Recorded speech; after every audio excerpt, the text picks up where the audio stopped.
राधे राधे मित्रों, 1 जुलाई 2026 बुधवार के दिन हिंदू मान्यताओं के अनुसार आप यह कर सकते हो। सुबह स्नान करके भगवान श्री गणेश और विष्णु का स्मरण करें।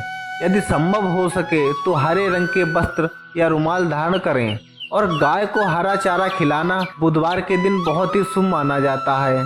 विद्यार्थियों और व्यापार करने वालों के लिए भगवान गणेश की पूजा विशेष रूप से शुभ मानी जाती है। ओम गणताय नमः मंत्र की 108 बार जाप कर सकते हैं। आर्थिक उन्नति और बुद्धि की कामना से भगवान विष्णु को तुलसी दल अर्पित करें। तुलसी की पूजा और दीपक जलाना अत्यंत शुभ माना जाता है, विशेषकर भगवान विष्णु की कृपा के लिए।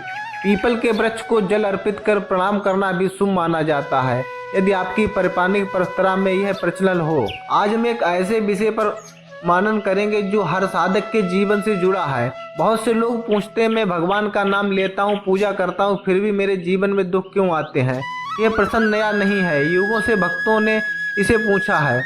उत्तर भी वही है, भगवान अपने भक्तों को कभी नहीं छोड़ते, लेकिन उसका विश्वास अवश्य परखते हैं। जब सोने को कुंदन बनता है तो उसे अग्नि तपाती है।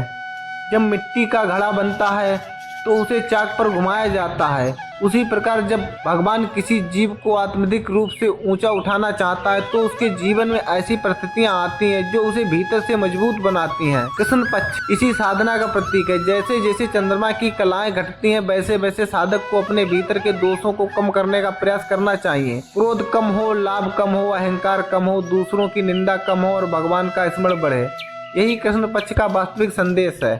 कई लोग सोचते हैं कि पूजा केवल मंदिर में दीप जलाने का नाम है, परंतु शास्त्र बताते हैं कि सबसे बड़ा मंदिर मन है। यदि मन में ईर्ष्या, छल, घृणा भरी है तो बाहरी पूजा अधूरी रह जाती है, लेकिन यदि मन निर्मल है तो भगवान साधारण प्रार्थना से भी प्रसन्न हो जाते हैं। एक वृद्ध भक्त प्रतिदिन सुबह उठकर केवल इतना कहता है, हे प्रभु, आज का दिन आपकी इच्छा से जीना चाहता हूँ। उसके पास धन नहीं था, वैभव नहीं था, लेकिन उसके चेहरे की शांति देखकर लोग आश्चर्य करते थे। जब उससे पूछा गया कि उसका रहस्य क्या है तो उसने कहा, मैं परिस्थितियों को नहीं, भगवान की इच्छा को स्वीकार करना सीख गया हूँ। यही सच्ची भक्ति का स्मरण है। जब मनुष्य अपने कर्म करता है और परिणाम भगवान पर छोड़ देता है, तब चिंता धीरे धीरे समाप्त होने लगती है। इसलिए इस समय आपके जीवन में कठिनाइयाँ तो हैं, तो उसे केवल संकट मत समझिए, वही आपके जीवन की सबसे बड़ी आत्मिक शिक्षा बन जाती है। धैर्य रखिए, सत्य का साथ दीजिए, किसी का बुरा मत कीजिए, प्रतिदिन भगवान का नाम स्मरण कीजिए। भक्ति का एक भी सच्चा आंसू व्यर्थ नहीं जाता।